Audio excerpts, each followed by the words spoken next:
They wrote the history books, so they wrote themselves as the winners.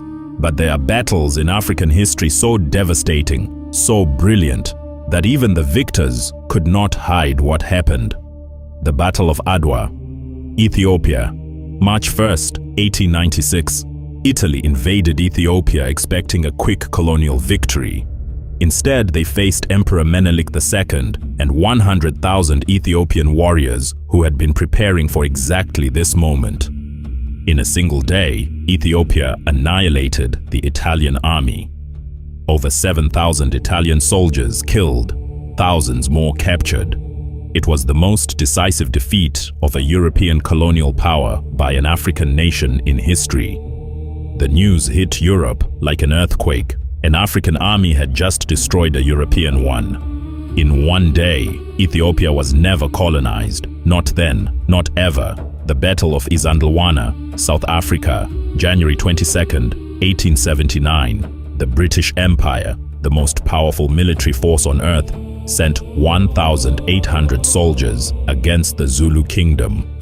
The Zulu Impi executed the bullhorn formation with perfect discipline. They surrounded the British force on 3 sides simultaneously, and then, in one of the most shocking military defeats in British history, 1,300 British soldiers were killed in a single afternoon. The British had rifles and artillery. The Zulu had spears and shields, and the Zulu won. The London newspapers called it a catastrophe. Africa called it Tuesday, 1900. Ghana.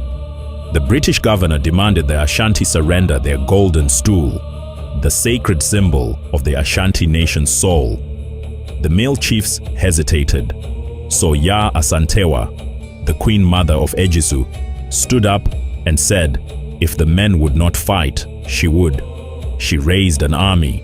She commanded it herself. She fought the British Empire for a full year, the War of the Golden Stool. The British eventually won with overwhelming reinforcements, but they never got the Golden Stool. It was hidden, it survived, and today it still sits in Ghana because one woman refused to let her nation's soul be taken.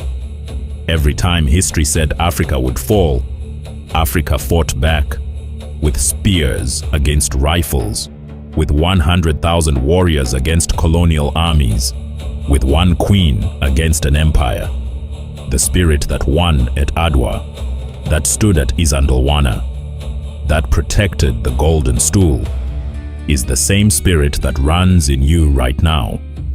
Follow Echoes of Africa. Share this with someone who thinks Africa never fought back.